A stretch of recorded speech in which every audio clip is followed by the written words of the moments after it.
Quand j'habille un arbre, on va dire, puisque ça se passe dans ces termes-là, j'ai une partie de mon travail qui est plus installation au sol ou en suspension.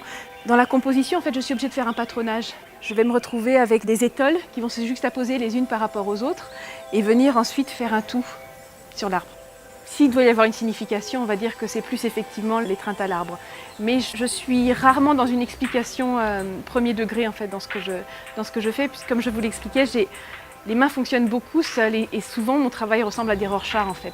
Puisque j'avance, j'ai évidemment une idée de première qui va composer l'espace, puisque au niveau de la matière, je suis obligée de me dire, alors je vais faire une pièce de 3 mètres, j'ai besoin de tant de matière.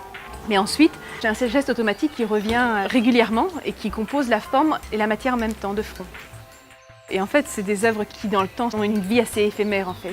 Puisqu'avec le soleil, toutes les couleurs vont passer, elles vont devenir sourdes, et puis ensuite la matière va peu à peu se fondre en fait. Puisque dans le cadre du chanvre, quand il est en extérieur, le chanvre et le lin en fait se pétrifient. Une première période où vraiment on est très proche du bois, et puis comme le bois qui pourrit, en fait tout d'un coup tombe en poussière.